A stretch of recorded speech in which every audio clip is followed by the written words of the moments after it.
Tai kągi, labą dieną. Labą dieną. Malonu matyti Jūs čia šitą penktadienį Tomo mano namelyje. Oras labai tinkamas tokio pobūdžio renginiams. Kaip sakoma, žvalinantis lietuviškas, žvalinantis kūną ir sielą. Aš esu Laurynas Katkus ir moderuosiu susitikimą su Giedre Kazlauskaite. Ir mano pirmoji pareiga ją pristatyti. Guten Tag, es ist sehr schön, Sie hier zu sehen an diesem Freitag in dem Thomas Mann Haus. Das Wetter könnte man als erfrischend litauisch bezeichnen, erfrischend für den Körper und für die Seele.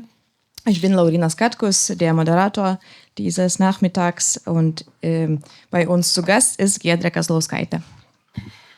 Giedrė yra literatūros žmogus ir nedaug persūdysiu sakydamas žmogus orkestras. Ji pradėjo kaip prozininkė, bet greit perėjo prie poezijos. Išleido 5 eilėraščių rinkinius, naujausias Marijalė šiemet pasirodė. Giedrės, štai galite čia turbūt ir įsigyti, ar ne? Taip, gauti autorės parašą. Ir apskritai Giedrės poezija yra pastebėta ir įvertinta ir versta į ne vieną užsienio kalbą. Taip pat Giedrė ilgus metus buvo kultūros laikraščio Šiaurės Atėnai vyriausioji redaktorė, redagavo ir daug rašė, visų pirma kritiką. Ir man regis, dažniausiai ją pristatant, jos kritinė veikla taip tiesiog paminima ir einama toliau, nors man atrodo, kad tai neteisinga, žinant, kokios buvo sudėtingos sąlygos literatūros kritikai Lietuvoje, apskritai menų kritikai Lietuvoje per paskutinius dešimtmečius, tai tas faktas, kad jinai iš tikrųjų yra viena iš produktyviausių literatūros kritikų per tuos metus, per tuos dešimtmečius, jis vertas ne tik paminėjimo, bet ir akcento. Giedre ist ein Literaturmensch. Wir wollen nicht übertrieben zu sagen, dass sie ein Literaturmensch-Orchester ist. Angefangen hat sie mit Prosa, dann ist sie später zur Poesie übergegangen, hat 5 Bändern mit Gedichten herausgegeben und der neueste Band ist Mariale, dieses Jahr erschienen. Man kann es auch hier erwerben und auch eine Signatur der Autoren bekommen. Im Allgemeinen wurde ihre Poesie schon wahrgenommen und gewürdigt und in viele anderen Sprachen übersetzt. Darüber hinaus war sie viele Jahre als Chefredakteurin der kulturellen Literaturzeitschrift Šiaurės Atėnai tätig und hat sich auch als Literaturkritik, also hat viel Literaturkritik betrieben. Das wird öfters nur erwähnt. Ich glaube, das ist aber nur nicht richtig, wenn man bedenkt, wie schwierig die Lage für die Literaturkritik in den letzten Jahrzehnten in Litauen ist. Und dass sie so eine produktive Literaturkritikerin ist sollte schon gewürdigt werden. Prieš kiek čia metų dirbau prie tokio literatūros istorijos portalo Šaltiniai ir ten šiek tiek rašiau apie Giedrę, tai dabar recyclinsiu savo išmintį ir apie ją kaip kritikę. Ten sakiau, kad ji ragina rimtosios, sudėtingosios literatūros kūrėjus atsinaujinti, reaguoti į dabartį, bet tuo pat metu ir gana aštriai kritikuoja tokius, ir į komercinę sėkmę, į populiarumą orientuotus tekstus. Vor Jahren habe ich an einem literaturgeschichtlichen Portal gearbeitet namens Šaltiniai Quellen und würde jetzt gerne ein paar Gedanken von mir recyceln, die ich damals schon geschrieben habe zu Giedre. Ich sagte schon damals, dass sie die Autoren und Autorinnen anregt, sich zu erneuern und einen Gegenwartsbezug zu haben. Gleichzeitig kritisiert sie auch Autoren, die vor allem auf kommerziellen Erfolg ausgerichtet sind. Jeigu jūs sekate jos tekstus, kaip aš seku, tai be abejo pastebėsit, kad labiausiai jį palaiko rašytojas moteris, feministės, paskutiniu metu ir LGBT tematikos autorius. Kita vertus, ji pastebi ir vertina ir kitokių įsitikinimų ir temų rašytojus. Tai šia prasme iš tikrųjų yra plačių pažiūrų. Wenn Sie Ihre Texte so verfolgen, wie ich das tue, dann könnten Sie beobachten, dass Sie vor allem Literatur von Frauen, von Feministinnen, aber auch von LGBT-Personen unterstützt und also Literatur zu solchen Themen auch. Andererseits scheut sie auch nicht andere Autoren oder auch andere Themen. Na, kaip minėjau, Giedrė yra įvertinta, daug kur dalyvavusi ir buvusi ir aš džiaugiuosi, kad ji priėmė mūsų festivalio kuratoriumo kvietimą atvykti čia į Nidą. Šiandien mes susipažinsime su žanru, kuris yra tarp literatūros ir kritikos ir kurį ji jau seniai ir sėkmingai praktikuoja, tai yra esė. Wie schon gesagt, wurde Giedrė mit vielen Auszeichnungen gewürdigt. Sie hat an vielen Sachen schon teilgenommen und ich freue mich daher auch sehr, dass sie der Einladung des Kuratoriums des Thomas Mann Festivals gefolgt ist und nach Nidda gekommen ist. Und heute lernen wir eine Genre kennen, die etwa zwischen Literatur und Kritik liegt. Das ist der Essay. Jos pranešimas vadinasi Tikėjimo vieškeliai, šunkeliai ir brūzgynai. Prašau. Titel des Vortrags: Wege, Umwege und Dickichte des Glaubens. Labadiena, ačiū Laurinui, kuris mane čia taip iškilmingai pristatė. Iš tikrųjų džiaugiuosi, kad esu Tomo Mano festivalyje.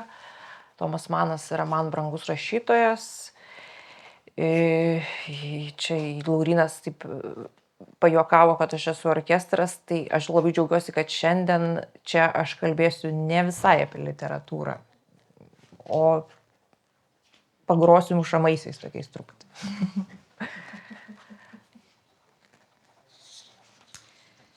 Guten Tag, vielen Dank, Laurinas, für so eine feierliche Vorstellung. Ich freue mich sehr, ein Teil des Thomas Mann Festivals zu sein heute. Dieser Thomas Mann ist für mich als Autor wichtig. Laurinas hat hier den Witz gesagt, dass ich sowas wie ein Literaturorchester bin, aber ich freue mich heute, dass ich eigentlich nicht über Literatur sprechen werde, also eher auf einem Schlagzeug spielen werde.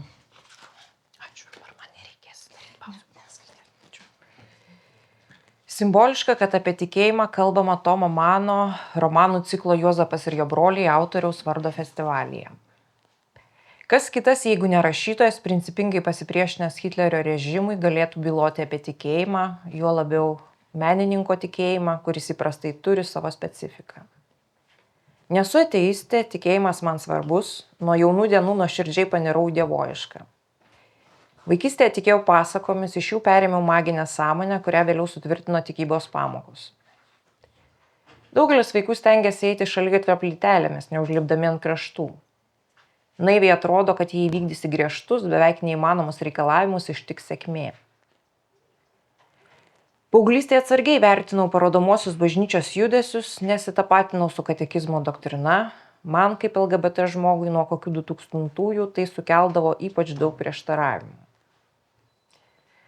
Po nepriklausomybės daugelis mūsų pasinėrėme į religiją, iš naujo pažindinome su sovietmečiu išnaikintomis vienuolijomis ir negirdėtomis dvasingumo formomis. Vaikščiojame po maldos būrelius skirtingose šventovėse. Eucharistietės, asumpcionistės, joanitai ir joanitės, pranciškonai konventualai, karmelitės, jezuitai, domininkonai, benediktinai ir kiti. Tas dvasinis alkis buvo sporadiškas, susijęs su brendimu, lavėjimu, pažinimu.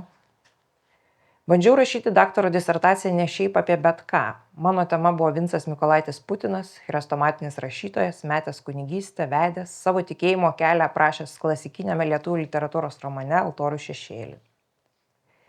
Atskirimas nuo bažnyčios ir sekuliarizacija, rizikingas perėjimas iš vienos bendruomenės į kitą, bet tik tada, kai esi daugmaž saugus, įsitvirtinęs rašytojų, teatro, mokslo aplinkoje. Lietuvių literatūros tradicija XIX amžiuje ypač išryškėjusi rašytojų biografijose. Kunigystė kaip mokslo, švietimo, kultūros sinonimas.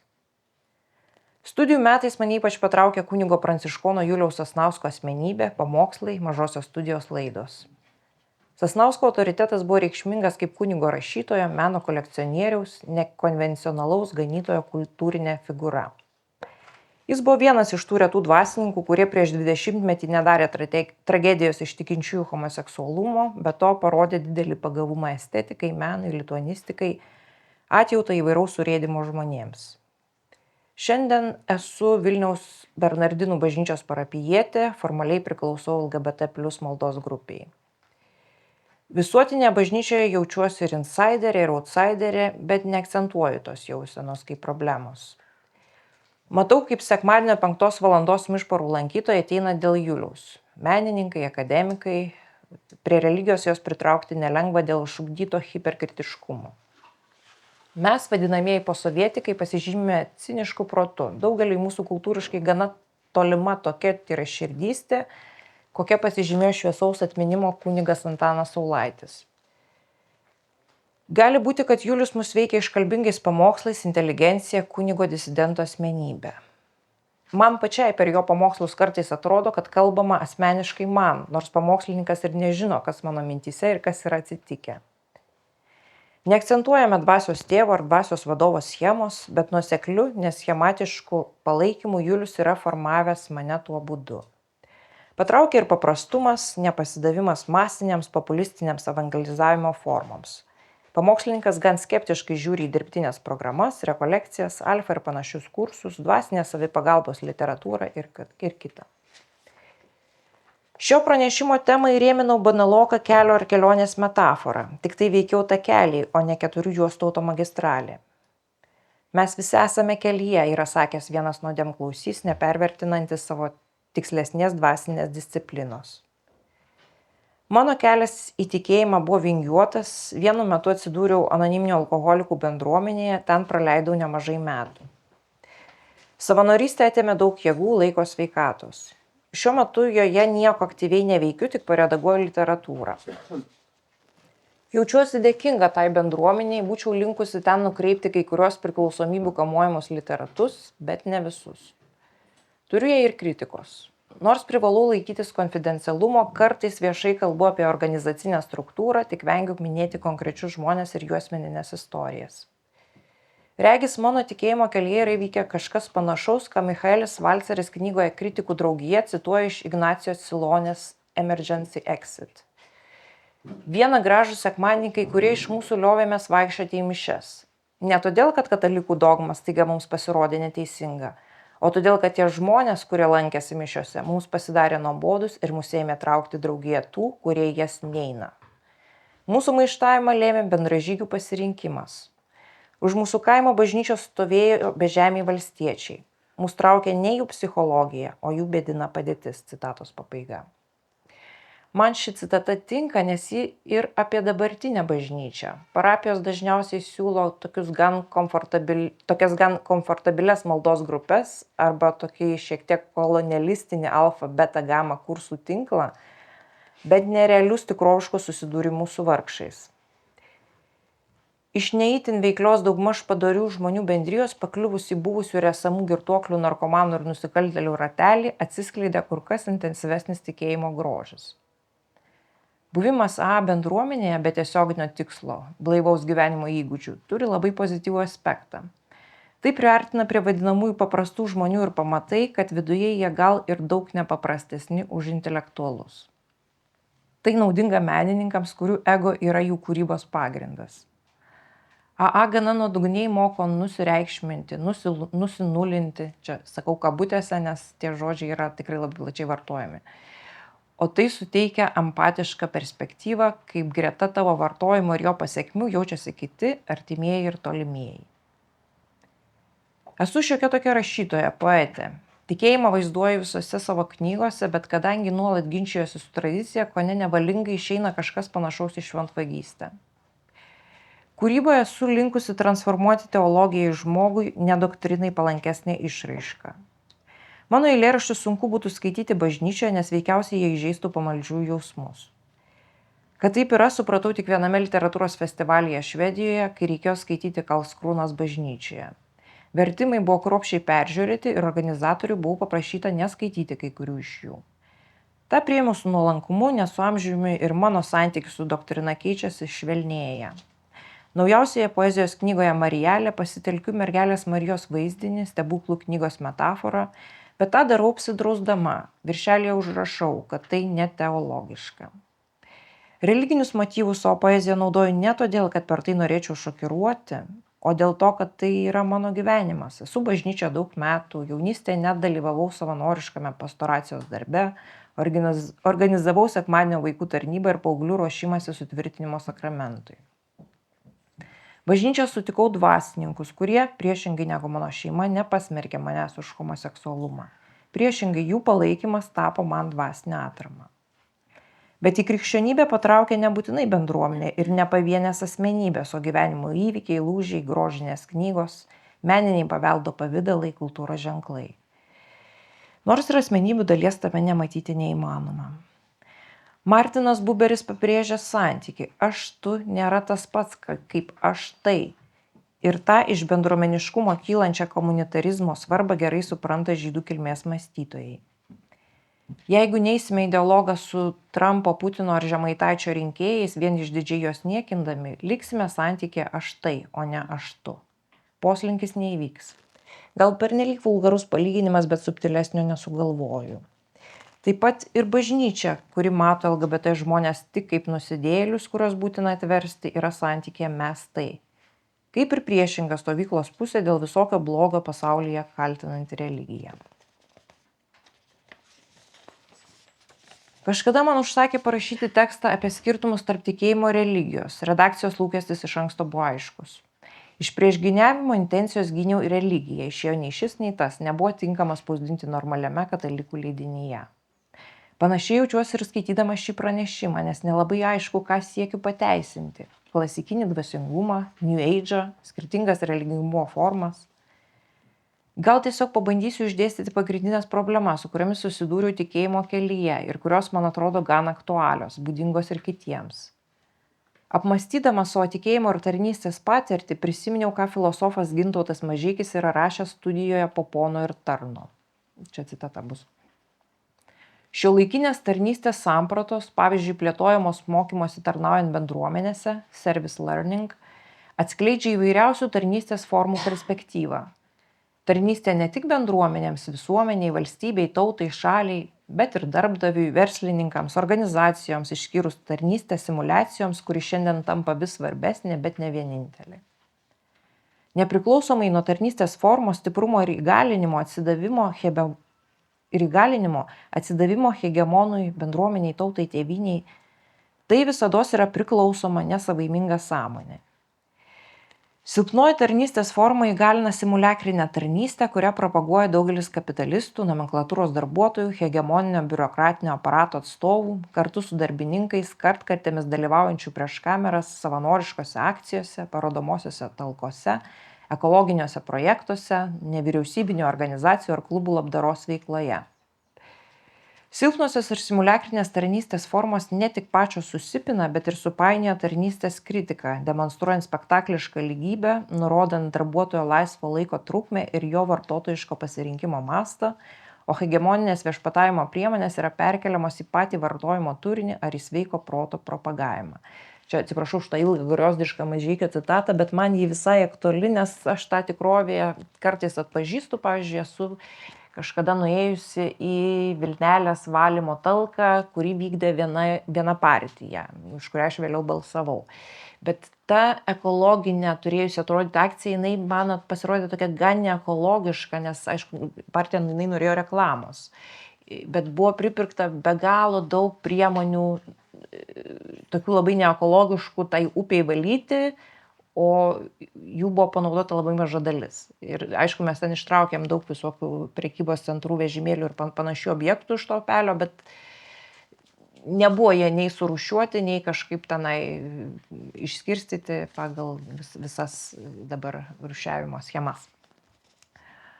Paradoksalu, bet perskaičiau ir įvertinau Mažeikį dar prieš pakliūdama į savanoriškos tarnystės pinkles. Vėliau niekad to nesigailėjau ir nesvarščiau, kaip kitai būčiau galėjusi išnaudoti tą prarastą laiką. Parašyti ir apsiginti disertaciją, daryti vadinamąją karjerą, geriau užsidirbti, mokytis užsienio kalbų ir jas naudoti, prigaminti fundamentalesnių meno kūrinių, kurti kokybiškesnius šeimos santykius. Viso to man tarsi nelabai reikėjo, tai nebuvo brangiau už bendruomenėje įgytą gyvenimo patirtį. Įvairios pareigos draugijoje vadinamos tarnystėmis. Rusiškai služba vadinama dvasininkų tarnyba cerkvėje. Man ši paralelė netrodo atsitiktinė, nes lietuviška bendruomenė sudaro gana didelė rusakalbių ir įtaką darančių narių dalis. Tokia savanorystės samprata labai tinka ir kopriklausomiems suaugusiems alkoholikų vaikams, kurie išgyvena nuolatinį poreikį ką nors gelbėti. Tai nesunkiai įdiegiama ir kitiems priklausomiems, kuriems svarbus pats priklausimo kam nors faktas. Alfa kursai taiko kiek švelnesnę terminiją – savanorystė.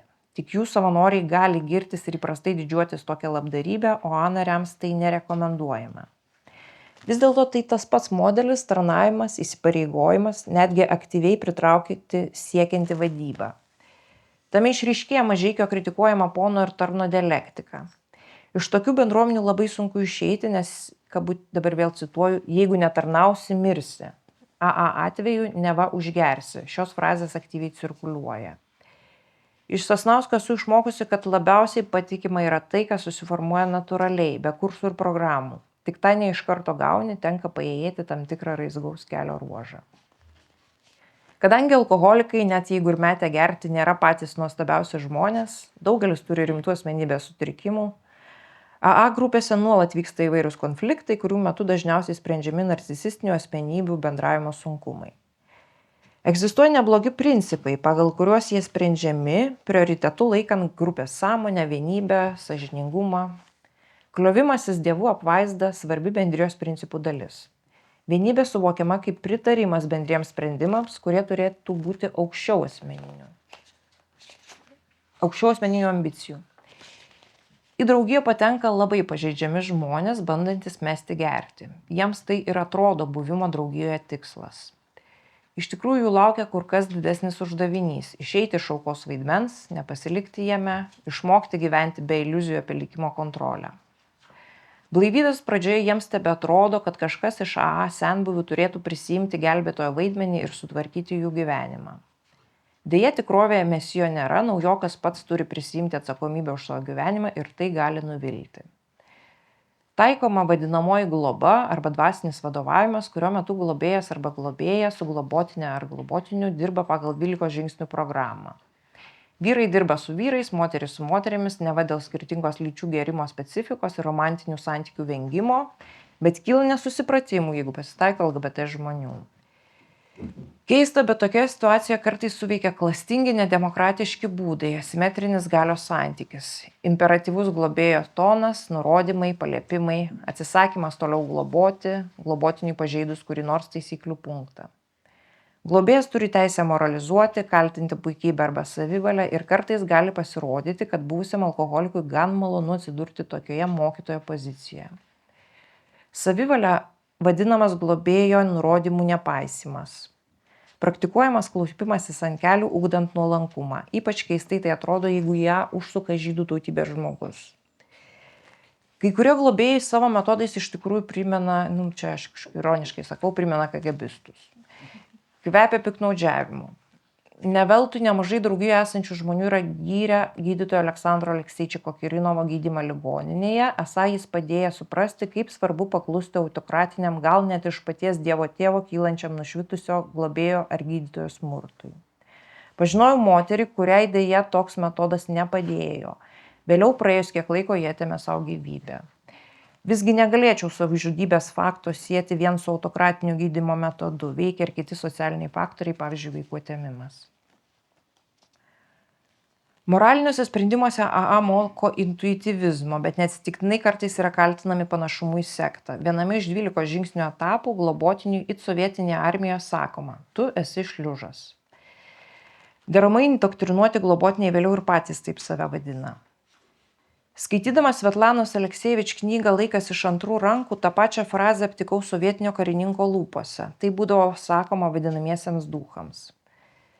AA suteikia gan intensyvią galimybę užsiimti savistabą, inventorizuoti klaidas ir nuodėmes, atsiprašyti tų, kuriems nusikalsta ir tarsi tapus naujų žmogumi, užsiimti kitais dar kenčiančiais alkoholikais. Siūloma atsisakyti išankstinių nuostatų, išjungti intelektualinę distanciją. Svarbus momentas yra mąstyti apie kitus, ne apie save ir jokių būdų neužsiimti savigailą. Skatinamas ryšys su aukštesnėje jėga ir pasitikėjimas ją, net jeigu alkoholikas yra budistas. Aukštesnėje jėga budizmo atveju siūloma laikyti tai, kas galėtų būti apibūdinama kaip šventybė ir kas nėra ego. Tokiuose susitikimuose įvyksta gražių dalykų, retkarčiais iš tikrųjų dvelgteli kažko metafizinio. Be to, toks užimtumas išmoko gyventi normaliai, įprastai, be priklausomybių. Nuolat kartojama, kad jeigu programa neveikia, kaltas pats vykstantysis, esą jis ką nors daro ne taip, gal elgiasi nesąžiningai. Neatsižvelgiama į socialinį kontekstą. Neatsižvelgiama į socialinį kontekstą. Doktrina moko nekaltinti kitų ar aplinkos. Vakarais vykdoma vadinamoji dvasinė inventorizacija. Kruopščiai atsakoma į 14 klausimų ir jie kokiu nors kanalu siunčiami globėjui, jis juos pakomentuoja, dažniausiai patronalizuojančiu tonu. Kai kurie globėjai skelbia, esą tai reikia daryti visą gyvenimą, kad išlaikytum dvasinę sveikatą ir discipliną. Keliu sau klausimą, ar tokios griežtos priemonės tikrai skatina žmogaus dvasingėjimą, ar tiesiog paverčia tą užduotį mechaninę rutiną, neturinčią jokios prasmės. Pažįstu alkoholikų, kurie būdami daug metų blaivus ir smarkiai įveiklinti, vis dar nori nusižudyti. Vadinasi, sistema veikia, bet ne idealiai. Potrauminio sindromo negydo Arbeit macht frei ideologija. Praėjus 12 žingsnių programas vykstantysis kaip mat įdarbinamas. Jam pavedama vesti AA susirinkimus, dirbti su kitais alkoholikais, eiti į ligoninės ir kitas įstaigas, vesti užsiėmimus ten, užsiimti ūkinių draugijos reikalų tvarkymu. Viena vertus tame yra žavesio, nes dvasingumas veikia kaip grandinėlė, perduodama žmogaus žmogui, o ne hierarchijų principų, kaip katalikų bažnyčioje. AA neigia hierarchijų draugijoje egzistavimą, todėl vadinamosios karjeros čia nepadarysi, bet kiekviena tarnystė gali atrodyti patraukliai, tarsi šiek tiek gelbėtum pasaulį. Programą einančiam alkoholikui susirinkimuose leidžiama kalbėti tik tai, kas naudinga naujokams, barškinti programinėmis savokomis, nesidalinti abejonėmis, aukštinti metodus ir išpažinti ištikimybę AA. Kiek panašu iš Švento Ignaco pratybų ar alfa kursų entuzijazmą. Visgi dvasingumo savokos barška kaip katei prie uodegos pririšta skardinė. Tipinė kolonialistinė indoktrinacija. Išpažįstamas toks pats gilus dėkingumas, bet pro jį galima daug ko ir nepamatyti. Įmanoma judėti tokiu dvasiniu keliu, jeigu atpažįsti primityvumą ir susikuri antrą dugną. Pavyzdžiui, man vienas iš globėjos nurodymų buvo slėpti, kad esu LGBT. Su dvasiniais patarimais dažnai prašaunama, bet pats dvasingėjimo principas nėra blogas. Remti sąžinę, pasitikėti Dievu, atsisakyti pretenzijos viską kontroliuoti, nekaltinti kitų, atsižadėti cinizmo, nepriklausyti nuo kitų žmonių emocijų. Meno raiškoje AA tema taip pat nėra apeinama. Ramunė Brunzaitė yra išleidusi eilėraščių knygą Tuščių butelių draugija, režisierė Irma Pužauskaitė pastatė meninį filmą 9 žingsnis. Visgi pati AA organizacija neišskiria menininkų, mokslininkų ar politikų kaip šiek tiek kitokios sąrangos žmonių, mat propaguojama narių lygybė ir vienybė. Minėtų menininkų kūrinius kai kurie nariai net smarkiai kritikuoja kaip neva pažeidžiančius anonimiškumą. Karo metu kai kurios indoktrinacijos man pasirodė ypač pavojingos. Politiškai naivūs AA nariai, remdamiesi savo principais, laikosi pasyvumo, nesidomėdami nieko, kas nenaudinga blaivybė ir gali trikdyti emocinę pusiausvyrą. Jeigu kas nors pradeda abejoti doktrina, senbuviai bando juos išstumti iš savo gretų. Nuostatos radikalėja. Jos nekvestionuojamos, bendruomenės nariai patiria spaudimą vis labiau jomis įtikėti. Panašius reiškinius stebiu ir socialiniuose tinkluose. Viena buvusi mano mokytoja, uoli regiono katalikė, vis dalinasi statistikos lentelėmis, esą santuokos institutas Europoje visai suiręs, o Rusijoje, Baltarusijoje ir Turkijoje stiprus. Atrodytų nekalta palanku religiniai doktrinai, bet iš tikrųjų tai yra informacinio karo dalis. Niekaip nenuneigsi, kad bažnyčia smarkiai susijusi su politika. Visos mažusios bendruomenės įgalina žmonės veikti, disciplinuotis, organizuoti, išmokti atlikti nedidelės užduotis. Bet kartais jos įsiurbia ir atima žmonės iš didesnių bendruomenių, kuriuose jie duotų daugiau ir kitokios naudos. AA nuolat pabrėžia alkoholiko tapatybės defektyvumą, panašiai kaip bažnyčia nusidėjėlio, tik dar ir konstatuojama, kad geriausia tokiems beviltiškiams laikytis drauge. Radikalai teigia, kad geriausia alkoholikui net ir negeriančiam nekurti šeimos, nes jis esą pridaras normaliems žmonėms per daug skausmo. Daugelį AA narių net ir ilgus metus negeriančių kankina potrauminis sindromas. Alkoholizmas jų problemose niekuo dėtas, bet vis vien laikomas visų bėdų priežastimi. Į medikų ar psichoterapijos pagalbą žvelgiama rezervuotai, nes juk tai savo laiku neišgelbėjo nuo alkoholizmo. Ypač smerkiami tie, kurie geria antidepresantus ar kitus psichotropinius vaistus, kurie prilyginami alkoholiui. Išblaivintas žmogus, net jei jis blaivus jau kelerius metus, vis dar yra sutrikęs. Pirmiausia, nuo savo gebėjimo negerti, todėl paklūsta iš pirmo žvilgsnio absurdiškiams globėjų nurodymams. Bet alkoholiko, kuris negali gyventi be kitų alkoholikų, tapatybė yra laikina. Žmogus gerokai sudėtingesnis sutvėrimas, kad būtų aiškinamas vien šios diagnozės perspektyvoje. Kai sąžiningai keliu savo klausimą, kas yra mano bendruomenė, su kuria esu susijusi organiškai, o ne dirbtiniais ryšiais, laimi literatai, humanitarai, bet tikrai ne AA. AA atmeta ateizmo galimybę. Alkoholikas privalo suvokti, kad ne jis yra visatos centras ir kad niekada nekontroliuos tų procesų, kurie nuo jo nepriklauso. Kur kas veikiau būtų, jeigu kontroliuotų bent jau savo savitvartą ir polinkį gerti. Todėl į draugiją užsukusiems ateistams ar indiferentams būdavo nelengva. Net pats vadinamasis atsivertimas nebūtinai ištinka taip ūmai kaip psichozė. Ne visus atsivertimus lydi ir manijos epizodai, kad pultų melstis, dėkoti, tarnauti ir taip toliau. Esu mąsčiusi, kad ateistai dar arčiau Dievo negu indiferentai. Kita vertus, būdama AA bendruomenė prisižiūrėjau tiek visko, kad netikiu jokiamis griežtomis perskyromis tarp tikėjimo ir netikėjimo. Jeigu žmogus itin kategoriškai ką nors deklaruoja, jau reikia suklusti. Kategoriškumas visada sukelia abejonę. Dievo vardu manipuliuojamas siekiant galios, taip pat ir politinės, todėl į tokius pareiškimus reikėtų žiūrėti labai kritiškai. Kai Petras Gražulis buvo išrinktas į Europos parlamentą, jo komentaras buvo: įvyko stebuklas, Dievas yra. Po pasikėsinimo į Donaldo Trumpo gyvybę pastarasis ištarė: turėjau Dievą savo pusėje. Pastarojo politiko rėmėjų reakcijos priminė kultą, jie prisirišo tvarsčius prie ausų. Paradoksalu, bet tikėjimas nyksta, kai įsitvirtina griežtos taisyklės. Rekolekcijų ar kito religinio lavinimosi metu išgirsti teologiniai išvedžiojimai, kurių neva privalu laikytis, minėtoji dvasios vadovo schema ir daug kitų klišių. Įprastai tomis pseudo žiniomis ar religinių slengų puikuojamas, juk ne visi geri katalikai tą žino, todėl jiems būtina pranešti, apreikšti savo žinojimą. Suprantama, daugelį tokie prieiškimai atstumia, juk tą deklaruoti gali tik itin narciziški žmonės, atpažįstami iš moralizavimo. Tikėjimas yra pasirinkimas, svarbu niekam jo neprimesti. Po intensyvios AA patirties gera buvo grįžti į katalikų bažnyčią, kuri netaiko nusidėjėliams perteklinių dvasinės kontrolės priemonių. Mane asmeniškai visada erzindavo kalbos klišė sutartis su Dievu. Apie tai dainavo Kate Bush, o atnaujino serialas Stranger Things, kuriame tiek daug paranormalių reiškinių ir antgamtinių galių, jog nejučia pagalvoji, kad tai Hario Poterio variacija ūgtelėjusiems. Bet jaunesni žmonės visai kitaip mato popkultūrą, ji jiems nebaisi. Frazę "aš sudariau sutartį su Dievu" mėgsta kartoti vėžininkai, jiems irgi galima tą atleisti. Vis dėlto kiek senoviškai įsivaizduoti aukščiausiai kaip verslo partneriai, juk Dievas, tikiuosi, yra visagalis ne tam, kad funkcionuotume kaip jo kapitalo įgyvendintojai. Pomirtinis gyvenimas taip pat gan dažnai buitiškai įsivaizduojamas kaip malonus susitikimas su jau mirusiais artimaisiais, draugais ir giminaičiais, toks kone šeimos balius, bet tikrai ne visiems tokia perspektyva patraukli. Menininko savivokai dvasinė disciplina gali būti labai naudinga, mokyti empatijos savo artimiesiems ir aplinkai.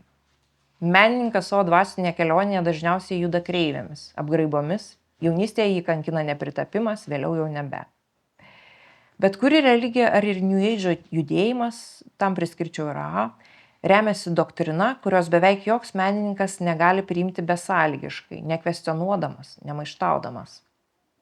Katalikų bažnyčios doktrinoje man, kaip dirbusiai su moterimis alkoholikėmis, didelį disonansą kelia, pavyzdžiui, aborto klausimas.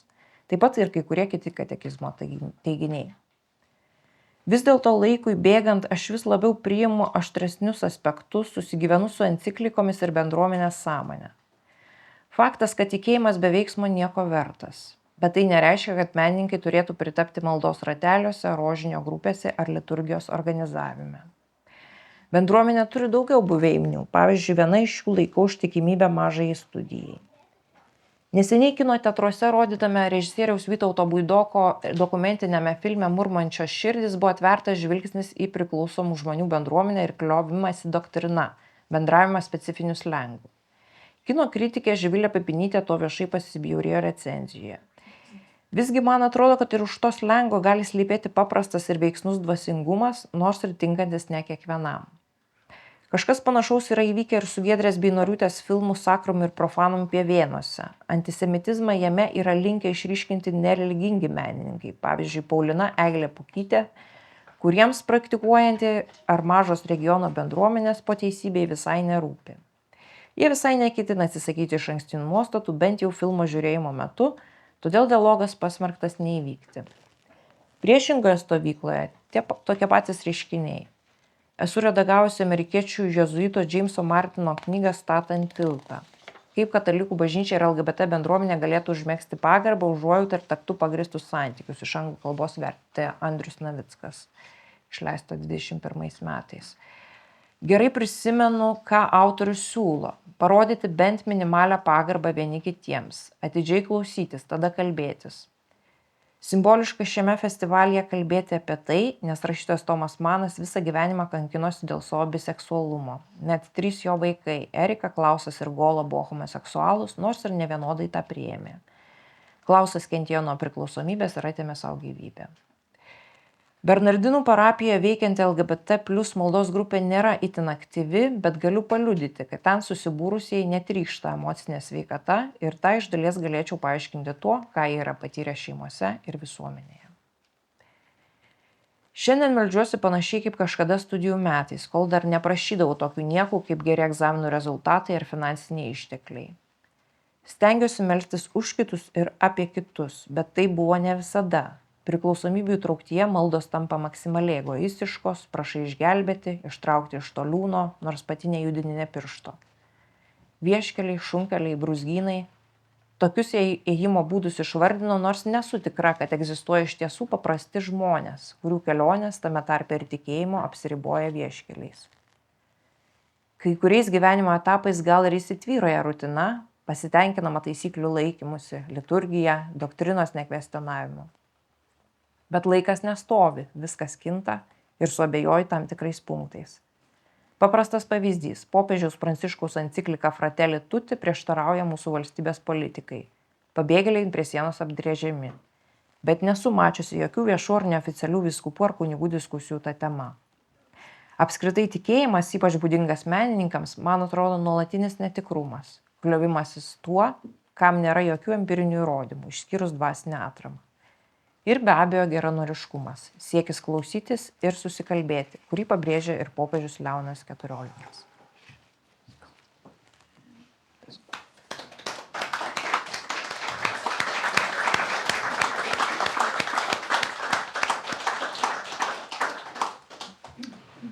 Ačiū Giedrė. Girdisi, ar ne? Ačiū Giedrė. Tu čia palėtei ne vieną temą ir išsakė ne vieną tokią provokuojančią mintį, bet kas mane pirmiausiai užkabino, tai tas mūsų tarybinės, potarybinės kartos toks nelengvas santykis su tikėjimu. Čia kalbėjo apie tą hiperkritiškumą ir tokią cinišką, ironišką laikyseną, ar ne, kuri vat, tą tokį Saulaičio kaip pavyzdį, kurį tu pateiki, tokį tai yra širdiškumą, paprasčius žodžius apsunkina tą jų priėmimą. Ir mane irgi, jau ne pirmi metai, aš apie tai ir labai panašiai galvoju, bet tada visą laiką kažkurio momentu iškyla toks klausimas, bet ar kaip rašantis, kūrintis žmogus, tu priimdamas tos paprastus žodžius ir paprastas tiesas, kaip čia su tavo individualybė tada kūrybinė, savitų stiliumi ir vaizdinyje. Bet paskui ateina ir kitas klausimas, o gal tai yra toks galutinis tikslas ištirpti, padaryti taip, kad eilėraščiai taptų, ar siekti, kad eilėraščiai taptų giesmėm. Danke, Giedre. Du hast viele verschiedene Themen berührt und auch viele provozierende Gedanken gesagt. Als erstes möchte ich zu dem folgenden Thema sprechen. Du hast über das schwierige Verhältnis der sowjetischen und postsowjetischen Menschen zum Glauben, zur Religion gesprochen. Wir haben einen übertriebenen kritischen Verstand, eine zynische Haltung, die es für uns schwierig macht, solche Menschen wie Saulaitis, seine Reinherzigkeit, seine Schlichtheit anzunehmen. Ich habe darüber auch selber viele Jahre nachgedacht. Ich hatte dann aber in einem Moment entsteht dann die Frage für dich als Künstlerin, wenn man diese Einfachheit, diese Schlichtheit, diese einfache Weisheiten annimmt, wo bleiben dann die eigenen Bildern in der eigenen Kunst? Wo bleibt denn das eigene Schaffen? Oder vielleicht ist das auch das Ziel, dass Gedichte zu Hymnen werden sollten. Geras klausimas, Laurynai. Iš tikrųjų, jau labai seniai, kada girdėjau, kad koks šiuolaikinis autorius, išskyrus gal kokį Rimvydą Stankevičių, būtų parašęs, giesmių jis nerašo, bet jis rašo tekstus dainoms. Tai turbūt arčiausiai būtų šito žanro. Dėl to individualumo ir bendruomeniškumo, mano patirtyje tikėjimas, jis gali išsiskleisti tik bendruomenėje. Man atrodo, kad aišku, mes visi mėgstam nueiti į bažnyčią ir ten pasėdėti vieni, bet tai nėra veiksmas.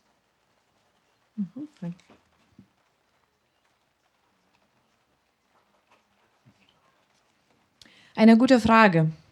Es ist aber schon länger her, dass ich von einem zeitgenössischen Schriftsteller gehört habe, der so etwas wie Hymnen schreiben würde. Stankevičius hat Liedertexte geschrieben, das wäre vielleicht am nächsten. Bezüglich dieses Verhältnisses zwischen Individuum und Gemeinschaft, nach meiner Erfahrung ist Glaube eigentlich nur in Gemeinschaft. Kann Glaube nur in der Gemeinschaft entfaltet werden. Natürlich kann man sich alleine in der Kirche hinsetzen und beten, aber das ist keine Handlung, keine Tat. Ir dažniausiai menininkai kalba apie tikėjimą, jie kalba tokiais iškiliais žodžiais, dvasingais, bet jeigu tu pakliūni į situaciją, kai reikia dirbti kažkokį labai konkretų socialinį darbą, tokį nelabai gal atsakingą, bet vis tiek pakliūni su kažkokiu kitu žmogum, tai tie iškilūs žodžiai, jie tikrai praranda visą savo prasmę. Jie yra tiesiog nuvažiavus į moterų kalėjimą Panevėžyje ir kalbantis su kalinėmis, joms nereikia mano poezijos. Joms tai yra per sudėtinga ir tai nieko nesako.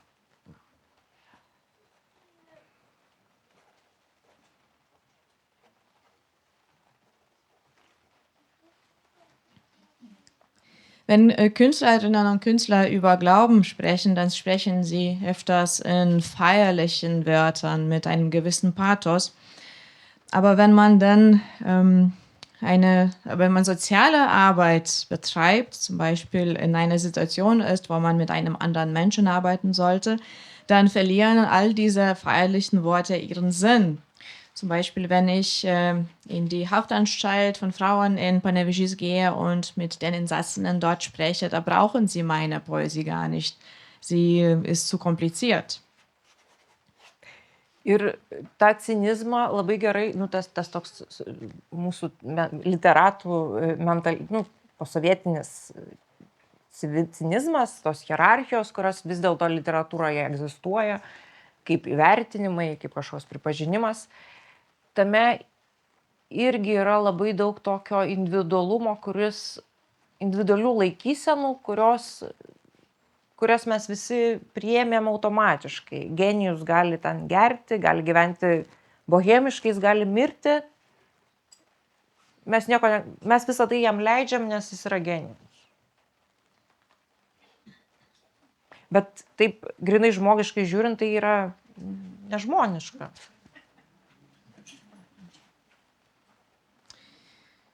In Bezug auf den Zynismus, den wir in den Post-Sowjet-Zeiten haben, es gibt schon Hierarchien in der Literaturszene, in der Literaturwelt, wo es auch um Anerkennung geht. Das Ganze ist mit Haltungen verbunden, die wir quasi automatisch angenommen haben, ohne sich zu hinterfragen. Zum Beispiel kann ein genialer Schriftsteller, ein Genie, trinken, der ist sozusagen ein Bohemian, der kann auch an seinem Alkoholismus sterben und das ist alles erlaubt, weil er ein Genie ist. Aber wenn man das von einer menschlichen Perspektive betrachtet, dann ist das eigentlich unmenschlich. Kai skaitau, pavyzdžiui, na gerai, aš nelabai noriu pavardžių, bet skaitau jau mirusių nacionalinių premijų laureatų paskutinės knygas, kurios buvo, gal ir taip, buvo kritika labai ten jų kruopščiai nenagrinėjo, bet šiandien jas skaitant, nematau aš to tokio, kad tai būtų šedevras. Man atrodo, kad tai yra priklausomybės kamuojamo žmogaus tekstas. Aišku, jis gerai parašytas, bet aš jo abejoju. Man jis taip, greičiausiai jis buvo automatiškai priimtas, automatiškai nusipirktas, nežinau, skaitytas ar ne, bet tiesiog pateko į lentyną. Wenn ich die letzten Bücher von bereits verstorbenen Preisträgern von Nationalpreisen, Literaturpreisen lese, ich will jetzt keine konkreten Namen nennen, Bücher, die von der Kritik vielleicht übersehen wurden oder mit denen sich die Kritik nicht so wirklich konkret befasst hat, dann sehe ich, dass das eigentlich keine Meisterwerke sind. Das sind Texte, die von Menschen geschrieben wurden, die an Abhängigkeiten gelitten haben. Und vielleicht ist es ja so passiert, dass diese Bücher dann automatisch anerkannt wurden, automatisch gekauft wurden und dann in unseren Regalen gelandet sind. Tu čia nuo mušamųjų perėjai prie styginių, grįžai prie literatūros, bet gal tiek to negrįžkim prie šito punkto, nes aš labai norėčiau paklausti dar vieno dalyko apie bendruomenės. O kai jau po šito klausimo jau norėčiau ir sulaukti klausimų iš auditorijos, bet vis dėlto klausiu apie tuos anoniminius alkoholikus, apie tą bendruomenę. Aš vis pasiklausau jų laidos per Marijos radiją ir kiekvieną kartą jinai tikrai tokį duoda stiprų užtaisą ir priverčia susimąstyti apie savo saviapgaulės ir įpročius. Bet kaip tu pati sakai, tos AA bendrijos principai esmėje nelabai skiriasi nuo jėzuitų savaičių ar nuo tų pačių populiariųjų alfa, beta, gamma. Tai kodėl tada tu juos vadini, tuos pastaruosius, kolonialistinę indoktrinaciją? Aš suprantu ribinių tokių patirčių ir ribinių žmonių žavesį, Bet ar tai negi priklausomybių neturėję žmonės automatiškai virsta kažkokiais simuliakrais ar susireikšminusiais ar dar kokiais nors? Ne. Palaukit, ich höre.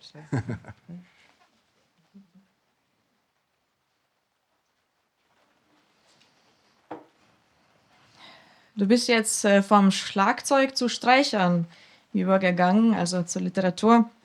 Aber kommen wir vielleicht nicht mehr zurück auf diese Frage, sondern ich möchte noch was anderes fragen. Eine Frage zu diesen Gemeinschaften. Und danach hat auch das Publikum eine Gelegenheit, Fragen zu stellen. Eine Frage zu den AA, anonyme Alkoholikergemeinschaften. Ich höre mir immer die Sendung an, die im Marios Radios ausgestrahlt wird. Und jedes Mal bekomme ich so eine starke Ladung von dieser Sendung. Sie regt mich an, auch über meinen eigenen Selbstbetrug und über meine eigenen Gewohnheiten nachzudenken. Du sagst aber, dass die Prinzipien von anonymen Alkoholikern im Wesen ähnlich sind zu denen von zum Beispiel Alpha-Beta-Gamma-Kursen. Warum nennst du denn die letzteren kolonialistische Indoktrination? Ich verstehe schon den Reiz von bestimmten Randerfahrungen, aber sind wirklich Menschen, die keine Süchte haben, dann automatisch Simulanten, also simulieren sie dann automatisch etwas? Ne, aš taip įžeisti labai nenorėjau, bet kai jaunystėje palankiau visokius, buvo ten visokių tų nejudėjimų, bet visokių grupių bažnyčia, tai supratau, kad vis dėlto mes tokio labai savo kažkokio turinio, mes neturime savo formų kažkokių, pavyzdžiui, ten maldos būrelis, kuris būtų ten sugalvotas, vis tiek yra paimamos schemos ten kokios nors iš prancūzų, ten lenkų ir panašios. Bet jos, aš prie jų kabinuosi, nes kai susiduriu su žmonėm, kurie yra tose grupėse, kurie ten ar savanoriauja ar kažką daro, tos schemos man jos irgi taip, aš labai atsargiai į jas žiūriu. Man jos tartinos yra iš karto, nes, su bažnyčių klebonais ir vyresniaisiais irgi man yra tekę turėti visokių ten ūkinių santykių, nes anoniminių grupės jos įprastai glaudžiasi prie bažnyčios kokios nors. Ir tie santykiai, tiesą sakant, buvo labai įdomus, nes aš suprantu, kad kunigams reikia išlaikyti parapijas ten ir taip toliau, bet ir tie visi nariai, jie tikrai aukodavo, kiek ten galėdavo, bet kunigai kažkaip anoniminius žiūrėjo irgi labai, ne tai, kad priešiškai viskas gerai, jūs čia būkit, ateikit išsinuomokit savo kambarėlį, bet jūs turite dalyvauti ir bažnyčios parapijos veikloje, kas yra praktiškai neįmanoma, arba jūs turite daugiau prisidėti prie ten kokio nors šildymo ar ko nors. Tas buvo kažkaip, reikia visiškai nepažinoti tos grupės ir tų žmonių. Jeigu tu tikiesi iš jų, kad jie taps kažkokia labai daug smarkiai remiančią bažnyčią grupę. Taip nebus. Nein, eigentlich wollte ich jetzt niemanden kränken damit. In meiner Jugend habe ich an verschiedenen Gruppen in der Kirche teilgenommen. Und ich habe dann auch schon verstanden, dass diese Gruppen keinen eigenen Inhalt, keine eigenen Formen hat. Diese Schemen, die eingesetzt werden, wurden eigentlich von den Franzosen oder von den Polen übernommen. Ich kritisiere sie von meiner Erfahrung, von diesen Treffen mit den Freiwilligen. Diese Schemen sind mir verdächtig und ich sehe sie mit einem bestimmten Vorbehalt. Mit Pfarrern und andere Leitungspersonen der Kirchen hatte ich auch bestimmte Erfahrungen gehabt, also wenn es um wirtschaftliche Fragen ging. Die anonymen Alkoholiker nutzen ja öfters die Räumlichkeiten der Kirche. Wir spenden dann der Kirche auch Gelder, aber die Priester haben dann uns manchmal gesagt, dass wir auch unbedingt an den Tätigkeiten der Pfarrei, an der kirchlichen Tätigkeiten teilnehmen müssen oder wir müssen dann vielleicht mehr für die Heizung zahlen. Also man sollte überhaupt kein Verständnis, keine Information über diese Menschengruppen haben und zu denken, dass sie an der Tätigkeit der Kirchengemeinde teilnehmen würden. O kad neturime savo to turinio tokio, mes perimam kažkokius alfa, beta kursus, bet neturim savo kažko, ko lietuviška bažnyčia galėtų pasiūlyti. Nu, turim ten kažkokius tos giesmes senovinės, turim, bet tai yra mažai. To tokio dvasinio turinio kažkokių formų mes, man atrodo, stokojam. Ir dėl to man liūdna, nes šiuo požiūriu mes nesam kūrybingi. Ich habe gesagt, dass wir keinen eigenen Inhalt haben, dass wir alles nur übernommen haben. Also die liturgische Kirche hat nicht viel anzubieten, was nicht viel Originelles anzubieten. Ja, wir haben bestimmte alte Hymnen, aber das ist schon alles. Also es besteht ein Mangel an Geistigkeitsformen, das empfinde ich als traurig und ja. Man regis, anoniminio alkoholikų sistemą irgi sukūrė amerikiečiai, buvę protestantai ar tebesantys, bet tiek to irgi palikim šitą, nes laikas bėga ir norėčiau tada klausimų iš publikos. Wenn ich mich recht entsinne, wurden die anonyme Alkoholiker auch von Amerikanern gegründet, von Protestanten, aber nun sind die ZuhörerInnen dran mit den Fragen.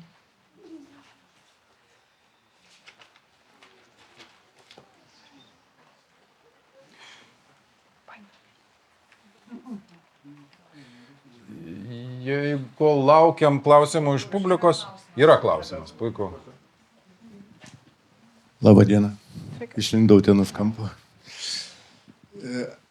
Čia toks gal ne klausimas, gal kaip diskusija ar pastebėjimas. Aš išgirdau, jeigu teisingai išgirdau, kad buvę alkoholikai jaučiasi silpnesni ar kaip pažeisti žmonės, kažką tai tokio teisingai. Jie yra pažeidžiami. Tai aš esu pats irgi alkoholikas, bet jau 5 ar 6 metus negeriantis ir aš jaučiuosi labai stiprus ir netgi kaip tik jaučiuosi sustiprėjęs ir atradęs daug jėgų savyje ir jaučiuosi netgi stipresnis negu buvau iki tol, kadangi matau, kad galiu gyventi be to ir atrodo daug naujų laimių gyvenime, daug tų, tai tiesiog skau, tai ar diskusija ar pastebėjimas, manau, kad ne visi tokie, kaip jūs minėjote. Taip, bet aš turėjau minėti. Guten Tag, das ist eher ein Diskussionsbeitrag oder eine Bemerkung als eine Frage. Wenn ich das richtig gehört habe, haben Sie gesagt, dass ehemalige Alkoholiker verletzliche Menschen sind. Ich bin auch Alkoholiker, aber seit 5, 6 Jahren nüchtern und ich fühle mich eigentlich stark, sogar stärker, als ich zuvor war. Ich habe viele Kräfte gefunden, auch sehr viel neues Glück im Leben entdeckt. Also glaube ich, dass es eigentlich nicht mit allen so ist. Aš dėl jūsų labai džiaugiuosi, bet aš norėjau pasakyti, kad žmogus, kuris yra pasiruošęs mesti, jis tikrai yra labai pažeidžiamas. Ir bent pirmus 2 metus, nežinau, gal jūs iš karto buvote labai stiprus, bet aš kiek esu mačius aplinkui, tai tuo metu žmogus tikrai yra labai pažeidžiamas. Bent jau pirmus 2 blaivybės metus jam yra sunku. Ir ne tik socialinė prasme, bet ir psichologinė ir emocija, jis na, aš brėžiu 2 metų ribą, kad pirmieji 2 metai. Ten, jeigu kalbam apie tą pirmą laikotarpį, tai pilnai tikrai, tai ir net žmogus, kuriuo labai sunku pasitikėti, bet jau peržengęs tam tikrą ribą, kai jau tada, nežinau, kaip ta riba gal pasisu skirtingai, bet manau taip, po 2, po 3 metų aš manau, kad bent jau aš asmeniškai tai jaučiuosi dar stipresnis negu iki tol. Ačiū. Ich freue mich sehr für Sie.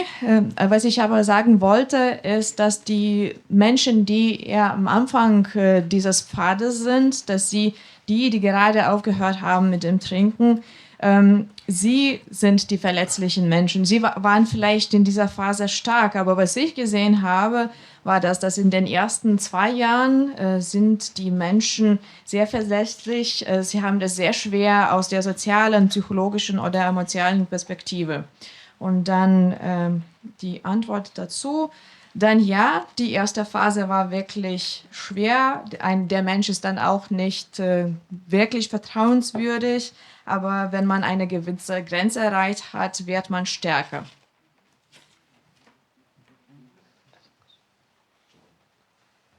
Dar klausimų ar Gibt es noch komentarų? Fragen oder Kommentare?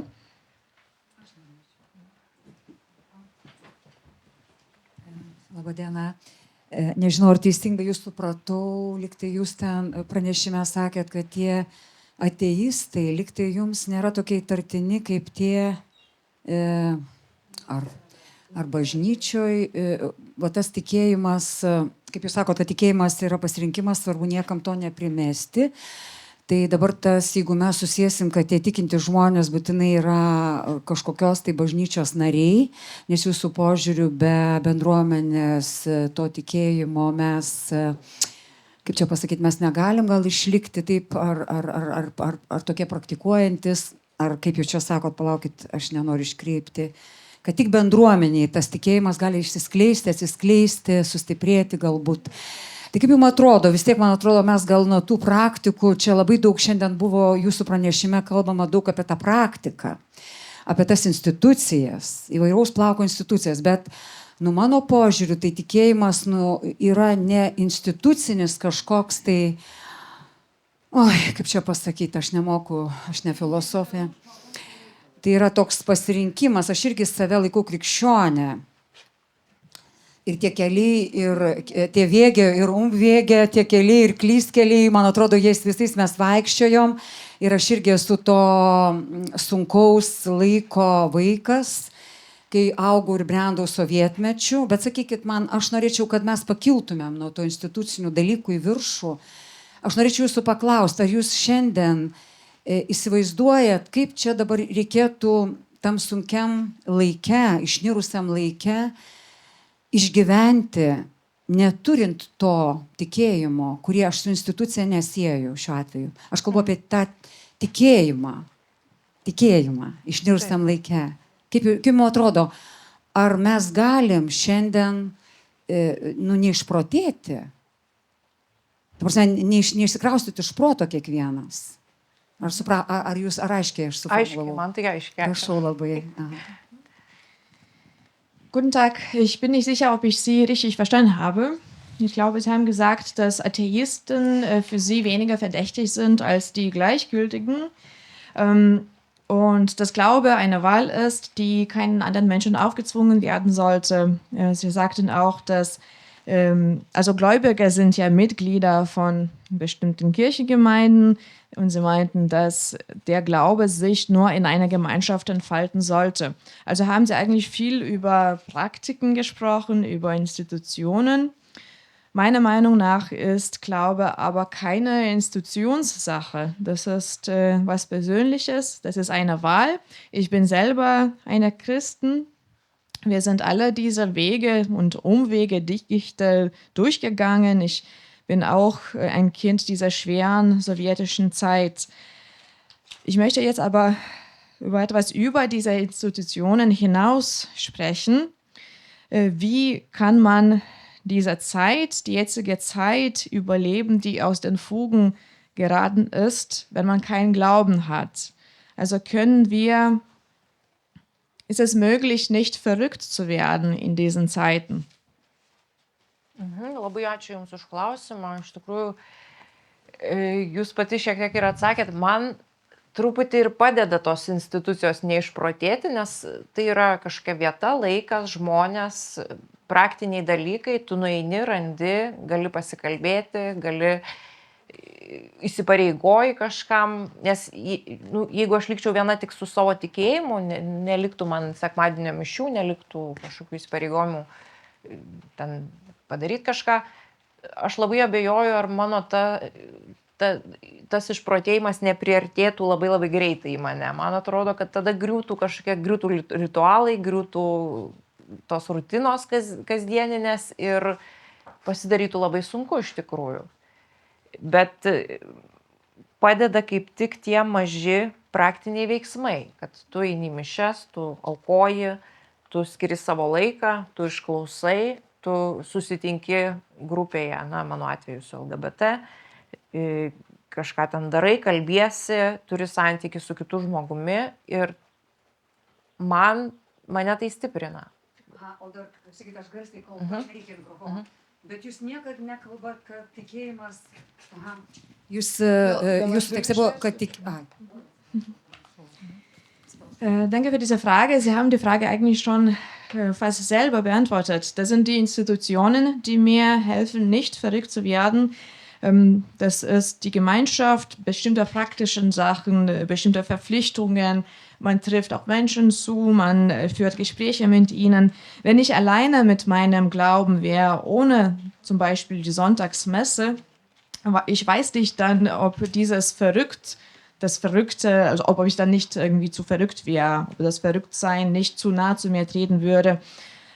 Wenn man keine Rituale, keine Routine hat, wenn die verfallen, dann kann es wirklich sehr hart werden. Also sind das die praktischen Handlungen, die Messen, die Teilnahme an Gebetsgruppen und Beziehungen zu Menschen. Dabar dar klausimas, kadangi šio namo šeimininkas čia rašė tą garsią trilogiją ir galynėjosi su bibliniais tais siužetais, tai ar jūs kaip rašytoja, kaip žodžio žmogus, ar jūs ėjote į tą santykį su Dievo žodžiu, kaip su apreiškimu ir kaip su knyga, knyga. Ar jūs praėjote tą kelią? Da wir hier im Haus sind, dessen ehemaliger Eigentümer sich mit den biblischen Geschichten auseinandergesetzt hat, also die Josef-Tetralogie geschrieben hat, wollte ich Folgendes fragen. Haben Sie dann sind Sie in ein Verhältnis mit dem Wort Gottes getreten? Sind Sie auch diesen Weg gegangen? Taip, studijų metais esu lankiusi tokią pašaukimo atnaujinimo mokyklą, kurią vedė asumpcionistės, konkrečiai sesuo Benedikta Rolin. Ir nuo tada prasidėjo mano toks įdėmesnis Biblijos skaitimas. Aišku, vėliau irgi lankiau būrelius, Švento Ignaco pratybas, bet vėliau tas Dievo žodžio skaitimas, neišlaikiau to įpročio, kad aš kasdien skaitau Bibliją arba ten kažkaip darau lekcijo divyną. Neturiu to, nesu tokia uoli, bet aišku, Biblija man yra pamatinis tekstas, kurį nuolat kažkaip atpažįstu intertekstus ar literatūroje, ar vertimus, kokius paskaitau Gedos psalmių, man iš karto yra tie filologiniai dalykai, atkreipiu jos dėmesį. Als ich noch studiert habe, habe ich an bestimmten Gruppen auch teilgenommen, zum Beispiel die Gruppe für die Erneuerung der Berufung, die von den Assumptionistinnen geleitet wurde. Es gab dort Lesungen der Bibel. Ich nahm auch an anderen Gruppen teil, auch an Exerzitien von Ignatius. Das heißt aber jetzt nicht, dass ich jeden Tag die Bibel lese. So eifrig bin ich nicht. Die Bibel empfinde ich aber als fundamentalen Text und ich erkenne seine Spiegelungen in anderen Texten, zum Beispiel wenn ich Gerda lese.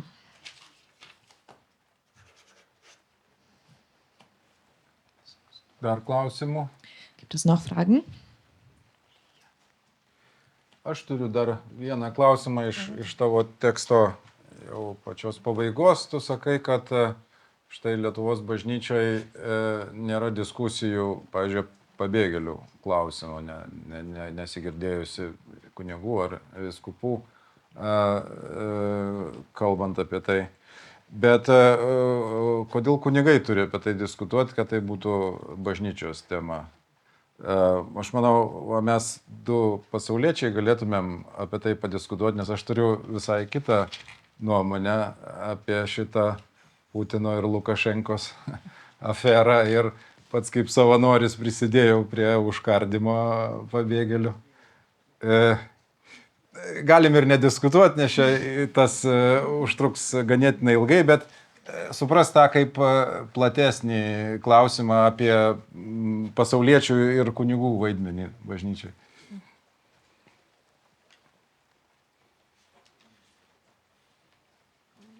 Ich hätte dann noch eine Frage. Sie bezieht sich auf das Ende deines Vortrags. Du hast gesagt, dass man in Litauen keine Diskussionen in der Kirche hört zu der Frage Flüchtlinge. Also keine Pfarrer oder Bischöfe haben sich darüber ausgesagt. Warum sind das aber Pfarrer, die das machen müssen, damit das ein Thema in der Kirche wird? Vielleicht können wir 2 Laien das machen. Wir könnten ja auch darüber diskutieren. Ich bin zum Beispiel einer anderen Meinung über diese Affäre von Lukaschenko und Putin. Wir müssen darüber jetzt nicht unbedingt diskutieren. Das ist aber einfach eine breitere Frage über die Rolle der Laien und der Geistlichen. Ir tavo kaip pasaulietės. iš tikrųjų. Esu skaičiusi Kėvalo knygą šiek tiek tą temą, bet ten taip labai irgi truputį moralizuojančiai, kad pabėgėliai, jeigu jie čia atbėga, jie turi priimti mūsų taisyklės ir kodėl jie taip keistai elgiasi. Nu, aš aišku, čia utriruoju Kėvalą, bet Kėvalo nebuvo labai aiški pozicija, kad padėkime pabėgėliams. Gražus yra kardinolo Bačkio pavyzdys, kuris pats važiavo ten prie tos sienos. Gražus yra sesers Vaidogaitės, kuri vis dėlto jau pasitraukė, man atrodo, iš vienuolystės. Bet tu sakai, kodėl pasauliečiai negali. Bet ar tie pasauliečiai yra pakankamai stiprus, kad jiems būtų aktualu kelti tas temas, rinktis, burtis į tas grupės? Na, egzistuoja sienos grupė, ar ne, kurie tarsi padeda tiems pabėgėliams. Bet tai yra, jie tokia marginali pakankamai. Nepasakyčiau, kad ten pritraukia labai daug katalikų parapijiečių iš kelių net parapijų. Ne, tai yra maždaug kažkokie jauni. Nepasakyčiau, kad bažnyčia kaip struktūra labai pasitarnauja tai grupiai. Jie ten veikia visai kitais sumetimais ir tikrai tai nėra bažnyčios dalis. Nu, niekas prie parapijos neorganizuoja kažkokios grupės, padėkime pabėgėliams. Yra karitas, aišku, per karitą eina daug dalykų, bet nuostatos bažnyčiose, na, jos neseniai buvau Visbadine, ten truputį kitaip yra. Ten kažkaip daugiau yra to matomumo, jeigu karitas turi būstinę, ant jo yra užrašas, kad ateikite visi. Jeigu Frankfurte stovi katedra, ant jos yra grafitis, niekas jo nenuvalo, pavyzdžiui, parašyta Free Palestine, nu, čia irgi dar kita tema, bet vis tiek. Pas mus nėra tokio nusiteikimo kunigų, vienuolių, kažko aktyvaus, kad pasirūpinkime tais vargšais. Aš to nematau bent jau viešojoje erdvėje, žiniasklaidoje katalikiškai, kad būtų kažkoks siūlymai, kur galima prisidėti konkrečiais veiksmais. Aš atsakysiu, bet pirmiau turbūt tavo išverčia. Ich habe das Buch bei Kievalis gelesen zu diesem Thema, obwohl das Buch teilweise moralisierend klingt. Er sagt zum Beispiel, dass die Flüchtlinge, wenn die schon hier hinkommen, müssen sie sich an unsere Regeln anpassen und so weiter. Ich fand den Kardinal Bačkis als ein sehr schönes Beispiel. Der ist auch zu der Grenze gefahren oder auch die Nonna Vaidogaitė. Du fragst mich aber, warum können Laien das nicht tun? Sind denn die Laien stark genug, um solche Gruppen aufrechtzuerhalten oder überhaupt diese Fragen zu stellen oder zu helfen? Natürlich gibt es die Siena-Gruppe, das ist aber eine Randgruppe, nicht Mainstream, sie hat auch nicht unbedingt katholische Mitglieder oder ist nicht Teil der katholischen Gemeinde, das sind eher junge Leute und die Kirche trägt da eigentlich nicht viel dazu. Sie haben eine andere Motivation. Bei den Kirchengemeinden sehe ich zum Beispiel auch nicht, dass Hilfe organisiert würde. Natürlich gibt es Caritas. Im Wiesbaden bin ich vor kurzem gewesen, da sieht das ein bisschen anders aus. Da ist Caritas auch zum Beispiel sichtbarer. es hat einen Sitz, oder man sieht solche Sachen wie ein Graffiti auf der Frankfurter Kathedrale, das nicht abgewischt wird. Graffiti mit der Aufschrift Free Palestine. Und hier sieht man eher kein Engagement von Pfarrern oder Nonnen, wo sie sagen würden, ja, wir kümmern jetzt um die Menschen. Na, tai tu sakai, kad pasauliečiams neužtenka stiprumo ar galios ar pozicijos. Tai ar tai nėra taip, kad tada mes vėl įpuolam į tą senovinį hierarchinį mąstymą, kurį tu teisingai kritikuoji?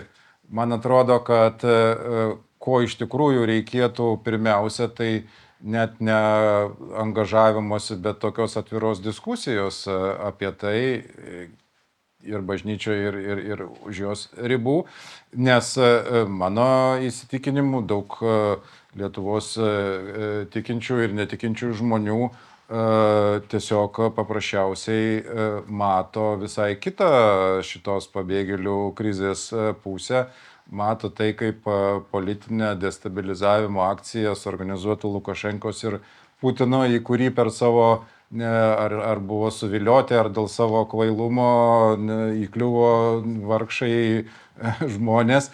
Ir ta prasme, daugelis žmonių mano, kad tos priemonės, kurių ėmėsi Lietuva ir kitos šalis, jos buvo žiaurios, bet iš esmės, jos buvo labai susijusios su daugybė kančių ir traumų, bet vis dėlto iš esmės teisingos. Bet jau mes vėl pradedam. Du hast gesagt, dass Laien vielleicht nicht stark genug sind, nicht die Macht haben, nicht die Position haben, das zu machen. Aber ist es dann nicht wieder das Verfallen in die alten Denkweisen, in dieses hierarchische Denken, das du auch selber kritisiert hast? Ich glaube, man bräuchte eigentlich eine offene Diskussion, beides in der Kirche und auch weltlich. Ich bin der Meinung, dass viele Menschen in Litauen, gläubig und nicht gläubig, die Situation anders sehen. Die sehen die Situation als ein Versuch, den Staat politisch zu destabilisieren, ein Versuch durch Putin und Lukaschenko. Viele Menschen glauben, dass diese Maßnahmen, die in Litauen und in anderen Ländern getroffen wurden, zwar grausam sind, aber eigentlich gerecht. Ar norėsi dar atsakyti? Gal užteks. Iš tikrųjų, galim pratęsti diskusijas šią ir kitom temom toliau privatesnėje aplinkoje, o dabar, ko gero, atėjo jau laikas padėkoti Giedrei Kazlauskaitei, padėkoti vertėjai Jūratei, jums publika ir pakviesti į kitus mūsų festivalio renginius, turbūt koncertas. Ačiū. Ačiū tau. Ačiū vertėjai.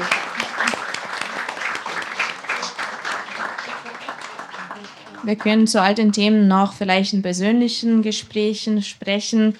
Es wäre jetzt aber Zeit schon, mich bei Giedre zu bedanken, bei der Dolmetscherin Jurate zu bedanken und auch bei Ihnen, liebe Zuhörer, und auch noch zu den weiteren Veranstaltungen des Festivals einzuladen. Heute gibt es ein Konzert.